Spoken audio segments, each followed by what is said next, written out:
નમસ્કાર વિદ્યાર્થી મિત્રો, હું છું આર્યન પટેલ અને તમે જોઈ રહ્યા છો ક્લેવર એકેડેમી યુટ્યુબ ચેનલ। તો આજના વિડીયોની અંદર આજે આપણે જોવાના છીએ ધોરણ 12 અર્થશાસ્ત્ર એટલે કે ઇકો એના મોસ્ટ આઈએમપી પ્રશ્નો જોવાના છીએ 100 ગુણની પ્રથમ પરીક્ષામાં બોલાવાના જે બુકા।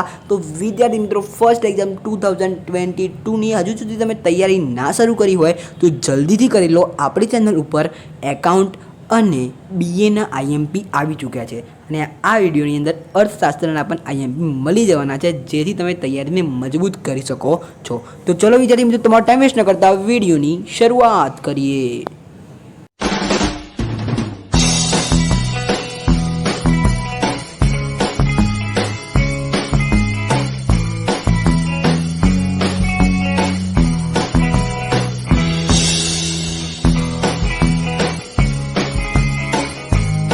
તો વિદ્યાર્થી મિત્રો અહીંયા આપણે સ્ટાન્ડર્ડ 12 અર્થશાસ્ત્રની અંદર આઈએમપી જોવાના છે ચેપ્ટર 1 થી 6। જો કોઈને ચેપ્ટર 1 થી જો કોઈ સ્કૂલની અંદર 1 થી 7 પૂછાવાનું હોય એટલે કે ચેપ્ટર નંબર 7 વસ્તીનો પણ સમાવેશ કરેલો હોય તમારા પેપરની અંદર તો વિદ્યાર્થી મિત્રો એને પણ હું તમને જોડે જોડે કહી દઈશ છેલ્લે।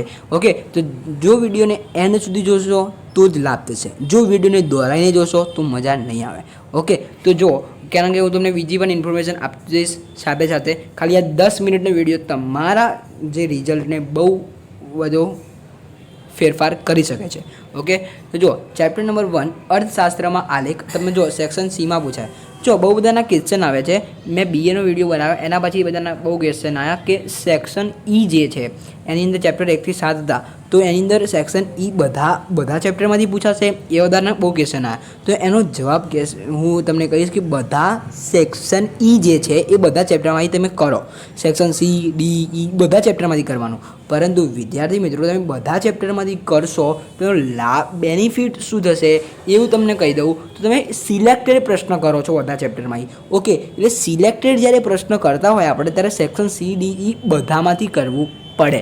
ઓકે, નકર તમે ખાલી સેક્શન ઈ સિલેક્ટેડ ચેપ્ટરમાંથી કરશો તો એ નહીં પોસાય। ઓકે, એટલે હું તમને કહીશ કે મારી સલાહ આવશે કે તમે જે ચેપ્ટર જે છે બધા ચેપ્ટરમાંથી આપણા આઈએમપી પ્રમાણે કરશો, આપણા આઈએમપીને બધા ક્વેશ્ચન કરશો તો તમારા પેપરની અંદર બહુ બધા ગુણ એટલે કે 80+ તો આવી જશે, એ તો આપણી ગેરંટી જ છે।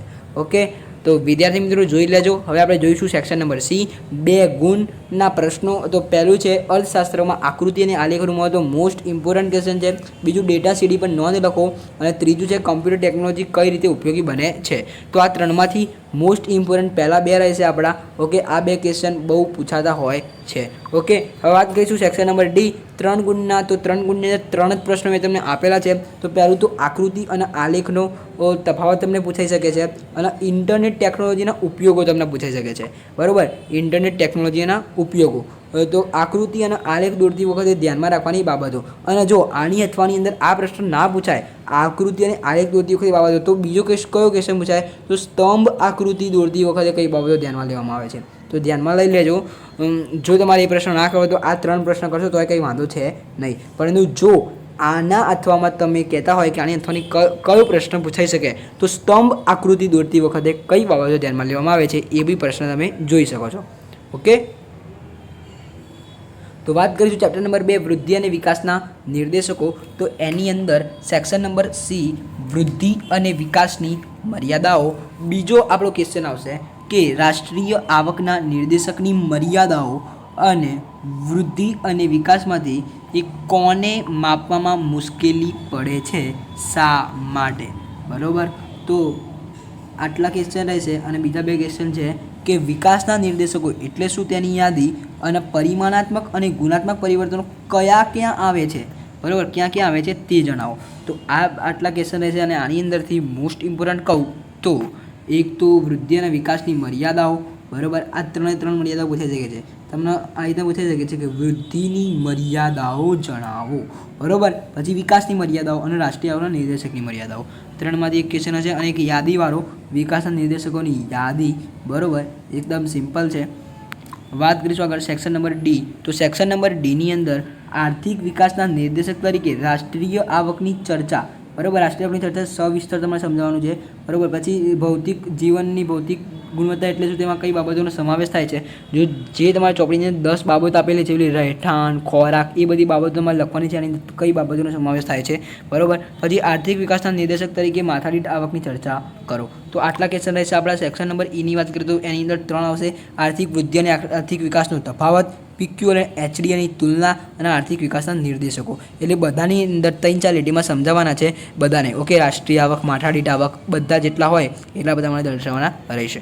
ઓકે, તો જોઈ લેજો વિદ્યાર્થી મિત્રો. વાત કરીશું આગળ ચેપ્ટર નંબર 3 નાનું. દેખો, આની અંદર તમે કહેતા હોય તો આની અંદરથી 3 બહુ બધા ક્વેશ્ચન તમે બધાને થાય કે બહુ બધા છે, પરંતુ આ તફાવત છે, બરાબર. આર્થિક વૃદ્ધિને આ તો 10 મિનિટનો ખેલ, 5 અથવા 10 મિનિટમાં બહુ થઈ જશે, ફટાફટ થઈ જશે, બરાબર. આર્થિક વૃદ્ધિ અને આર્થિક વિકાસનો તફાવત. પછી પીક્યુ અને એચડીની તુલના, પણ એ બી તફાવત છે, અને આર્થિક વિકાસના નિર્દેશકો તો મોસ્ટ ઇમ્પોર્ટન્ટ છે, આ પૂછાશે, બરાબર.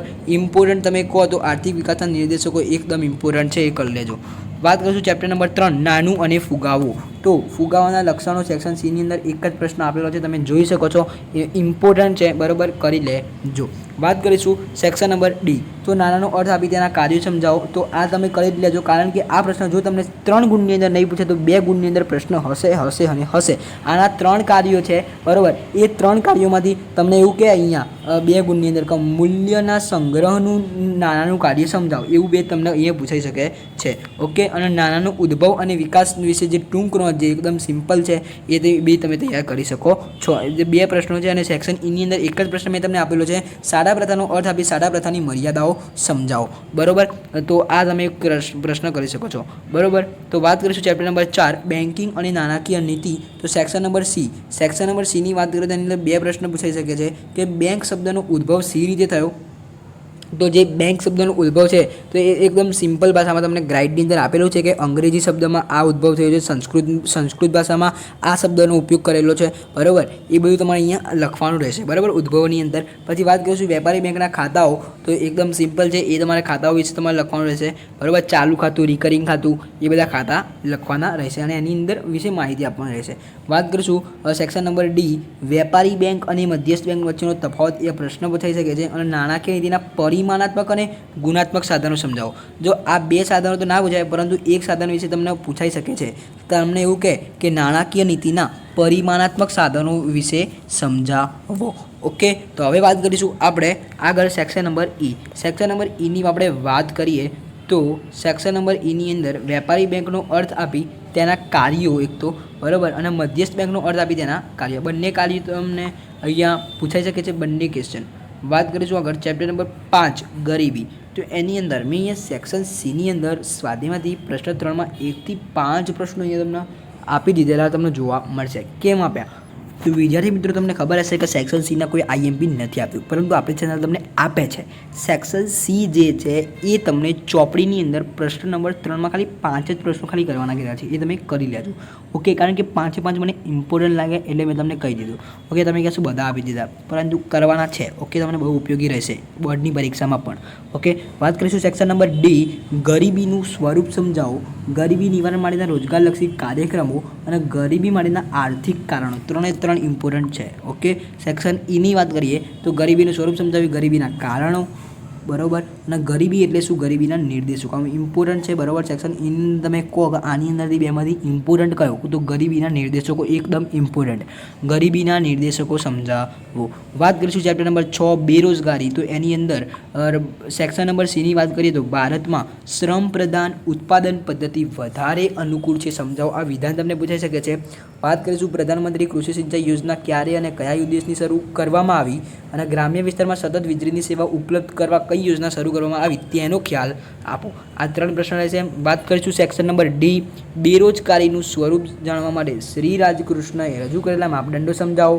બીજું મહાત્મા ગાંધી રાષ્ટ્રીય ગ્રામીણ રોજગારીની માહિતી આપો, એટલે કે મનરેગા ઇમ્પોર્ટન્ટ, મોસ્ટ ઇમ્પોર્ટન્ટ, બરાબર. પછી હરિયાળી ક્રાંતિનો વેગ અને વિસ્તાર દ્વારા બેરોજગારીની સમસ્યા હળવી કરી શકાય, સમજાવો. આ બી એક પ્રશ્ન પૂછાઈ શકે છે. સેક્શન ડીની વાત કરીએ તો આ 3 ઇમ્પોર્ટન્ટ રહેશે આપણા, પરંતુ મોસ્ટ ઇમ્પોર્ટન્ટ કહું તો એક આ 3 ઇમ્પોર્ટન્ટ જ કહી શકાય, પરંતુ મોસ્ટ વાત કરીએ તો એક મનરેગા અને પહેલો બીજો. ઓકે, પછી વાત કરીશું આ બી છે એક ખામીયુક્ત શિક્ષણ પદ્ધતિ બેરોજગારી માટે જવાબદાર છે, સમજાવો. આ બી એક બધા જે શિક્ષક હોય એ શિક્ષણને લગતો આ પ્રશ્ન વધારે લેતા હોય છે, એટલે આ બી ઇમ્પોર્ટન્ટ રહેશે તમારો. વાત કરીશું સેક્શન નંબર ઈ. તો સેક્શન નંબર ઈની અંદર ભારતમાં બેરોજગારી સમસ્યા હલ કરવાના ઉપાયો, બેરોજગારી હલ કરવાના કાર્યક્રમો અને બેરોજગારીના કારણ. તો તમે કહેશો બધા લઈ લીધા. તો જુઓ, આની અંદર હલ કરવાના ઉપાયો અને કાર્યક્રમો બેમાંથી એક પ્રશ્ન પૂછાય, બરાબર, અને બેરોજગારીના કારણ તો પૂછાશે, બરાબર. એટલે આની અંદરથી હું તમને કહું તો હલ કરવાના ઉપાયો એકદમ મોસ્ટ ઇમ્પોર્ટન્ટ રહેશે અને એક બેરોજગારીના કારણો. આ બે તમે તૈયાર કરવા હોય તો કટ તમે કરી શકો છો. ઓકે, હવે દેખો ચેપ્ટર નંબર 7 જેને પૂછાવાનું છે, બરાબર, જેને પૂછાવાનું છે એના માટે છે, બરાબર. ચેપ્ટર નંબર 7 તો શું પૂછાઈ શકે, એટલે કે થોડો આઈડિયા દઈ શકું, બરાબર. એટલે કે આની અંદર મોટાભાગે શું પૂછાય, તો વસ્તીની અંદર જો તમને ઇમ્પોર્ટન્ટ કહું તો પહેલું ભારતમાં જાતિ પ્રમાણની વિગતે ચર્ચા અને બીજું જન્મદર માટેના કારણો. આ બે ક્વેશ્ચન રહેશે, બરાબર. જાતિ પ્રમાણની વિગતે ચર્ચા અને ઊંચા જન્મદર માટેના કારણો. પછી આપણે વાત કરીએ સેક્શન નંબર ડીની અંદર. જો સેક્શન ઈની અંદર બે ક્વેશ્ચન આવશે, બરાબર. પછી સેક્શન ડીની અંદર શું પૂછાય, નીચા મૃત્યુદરના કારણો એ પૂછાય અને વસ્તી વિસ્ફોટની વિગતે સમજાવો, બરાબર. એટલે આની અંદર તમે કયો કરશો, વસ્તી વિસ્ફોટવાળો કરજો, બરાબર. વસ્તી વિસ્ફોટ વિગતે સમજાવો એ પ્રશ્ન પૂછાશે. પછી વાત કરીએ section number C. Section number સીની અંદર કયો પ્રશ્ન પૂછાય, તો સેક્શન સીની અંદર જન્મદરનો અર્થ આપી અને મૃત્યુદરનો અર્થ આપી જન્મદર માપવા માટેનું સૂત્ર અને મૃત્યુદર માપવા માટેનું સૂત્ર આ કરી લેજો. ઓકે. પછી આ એક પૂછાય કે મહાન વિભાજક વર્ષ તરીકે શા માટે ઓળખવામાં આવે છે, તો એક આ પ્રશ્ન પૂછાઈ શકે છે. તો જો મેં ચેપ્ટર 7 માટે પણ થોડો આઈડિયા આપી દીધો છે. જો તમને આ વિડીયો થોડો પણ હેલ્પફુલ થયો તો વિડીયોને લાઇક કરી દેજો. ચેનલની અંદર નવા હોય તો ચેનલને સબસ્ક્રાઈબ કરી દેજો. બેલ આઇકને જલ્દી જ પ્રેસ કરજો. તો મળીએ નેક્સ્ટ વિડીયોમાં. ત્યાં સુધી good bye, take care, all the best.